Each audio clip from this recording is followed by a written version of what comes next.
Hi guys, welcome back to my channel and welcome to this very impromptu July TBR for the Tarot Readathon with ambiance. I don't know if the camera picked that up. We are about to have, or in the middle of having, a thunderstorm, and what better atmosphere to do a tarot card read. The Tarot Readathon is happening throughout the whole month of July. The announcement of it will be linked down below if you want to go check it out. This is actually something that has nothing to do with the readathon, but something that I did last year, and I wanted to just continue to do it for this round as well, even though looking back, that round didn't go as planned. I didn't really stick to my TBR, but hopefully this year will turn out differently. Though I have to say, the tarot cards that I picked worked for my life choices and my situation very well. Just not for the books. The books just didn't work for me. So the Tarot Readathon is loosely based on tarot cards, as you might have imagined. You pick a team. If you want, you can go by your zodiac sign.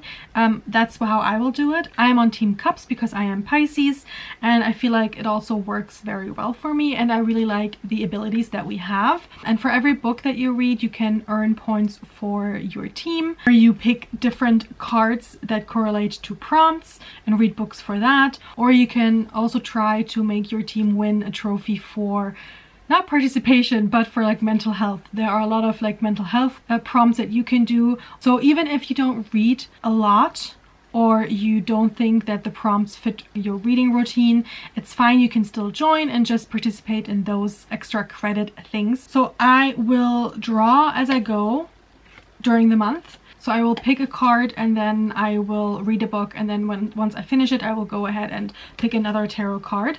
So I will not do a whole TBR for July because it's a month long. I don't want to put too much pressure on doing this for this readathon, and then I have summer ween going on, and I'm going to try to make all of it work without making it too hard on myself. So what I'm going to do, and that is something that I did, like I said, last year as well, I will pick 3 cards that represent the past, the present, and the future. And then I will look up the meaning of the card as a tarot card, but also the prompt, and pick a book based on that. Now for the past prompt, I will try to get a book that I've meant to read for a long time, an arc that I hadn't gotten to, something along those lines. For the present, it's something that I want to read right now, like a mood read. If you would ask me now, I would pick that. And then for the future, I want to pick either an arc, something that hasn't been released yet, so it's a book from the future, or something that I already planned to read in July anyway, so that works as well. But first, I need to pick my cards.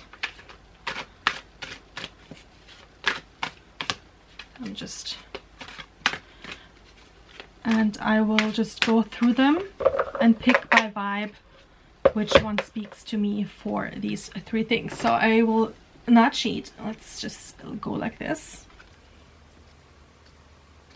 This one for my past.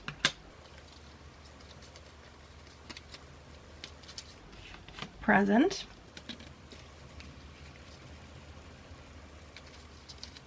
Future. For the past, I picked 10 of Pentacles. Let's figure out what it means. 10 of Pentacles. Everything in your life is coming together magically. Oh, wouldn't that be great? No more stress-filled nights worrying about money or rent or your job. Really? The past? Really? I don't know. Hopefully the future. You've done the work required to create some stability. Your home is full of love, satisfaction, and comforts. There is no need to do anything drastic or radical, believe it or not. You've found some peace. Allow yourself to welcome it in. Okay. Now let's figure out what the bookish prompt for this is. Read a book focusing on family or legacy. Interesting. Okay. I'll figure that one out. And it needs to be something that has been on my TBR for a while. Okay. I'll find something. Okay, for the 10 of Pentacles, which has the prompt to read a book that has family or a legacy as a theme, I went with The Book Eaters by Sun Yudin, My personal challenge was to take a book that I've had for a while, a TBR vet. In this, we follow families that get nourishment from stories, and whether you read fairy tales or nonfiction or romances, that kind of makes you who you are. You kind of get your characteristics from the books that you eat. But then there is a mother with her son, where the son doesn't eat books, he eats minds. And I do think that she kind of helps him to get victims. I have read the first chapter and it was really creepy, very like almost demonic like, and so I am intrigued to go back into it. And since Samhain is around the corner, this would work perfectly. It is pretty short, so hopefully I can finally manage to read this. Next up for the present, oh, it was reverse, but for now I'm not gonna think about that. So the High Priestess is the next card. There are deep secrets and many mysteries in life. The High Priestess knows the path toward them. She sits on her throne with her laptop full of secret knowledge and wisdom, pensive but inviting. Behind her, a veil of pomegranates suggests the desire for answers is there, but we may not be ready to lift this veil of mysteries. The moon, at her feet, seeks to awaken our unconscious and open us up to hidden things and the strangest parts of existing. Be still. Sometimes the greatest power comes in knowing that you do not know anything. You've come up against the truth that more self-knowledge is needed, and it's time to reflect in order to grow. Explore your subconscious through meditation, through tarot itself, through study.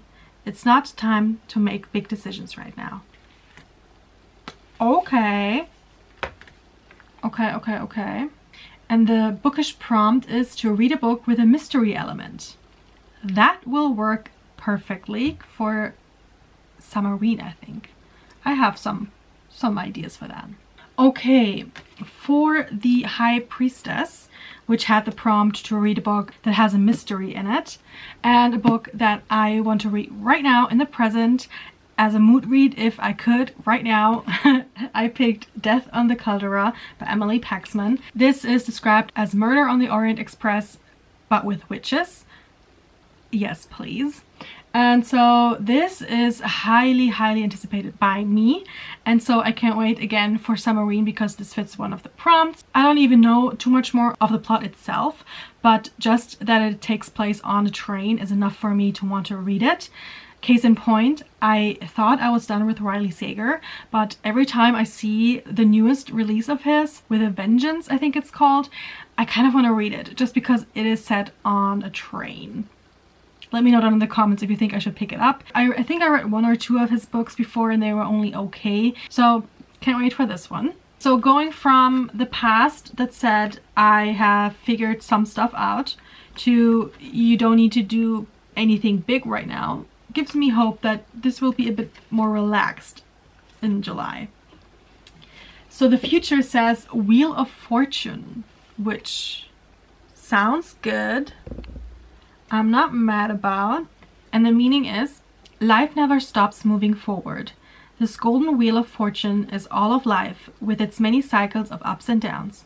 We see the alchemy of the entire world through the symbols of Leo, Scorpio, Aquarius, and Taurus, each representing fire, water, air, and earth.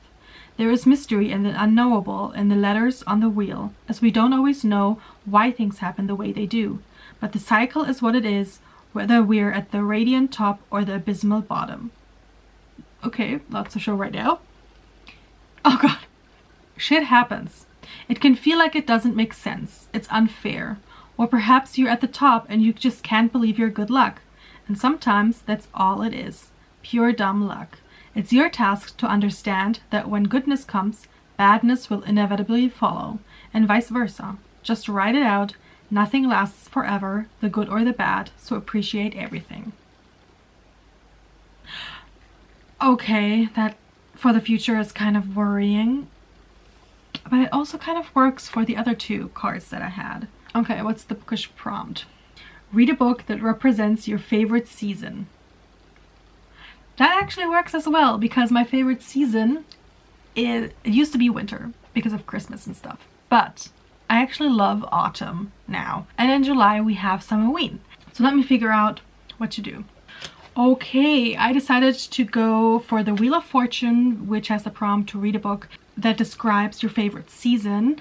I decided to go with the prequel to The Spell Shop. Now, I just said my favorite season isn't winter anymore, my favorite season is autumn, but I need to read this as soon as possible. I have an arc for it, so it works for my personal challenge. It is a book that is only released in July, so I kind of want to get to it before the release date.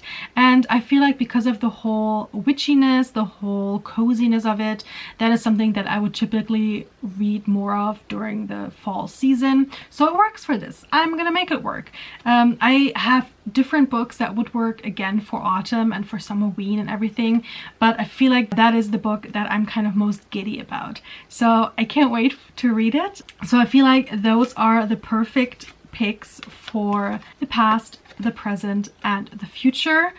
I'm kind of worried about the meaning of the cards, to be honest, but I'm just gonna go with it. They say to be relaxed and just see what's coming, and even if it's bad, good times will come eventually. So I'm just gonna go with that vibe and hopefully have a lot of fun with these books. Let me know down in the comments if you've read any of them. Mostly this one, because this one has just been released and the other one isn't released yet. But let me know if you have any thoughts on them. And let me know if you take part in the Tarot Readathon and what team you're on. If you liked the video, don't forget to like it and subscribe if you haven't already. And until the next time, I hope you have all the great reads. Bye!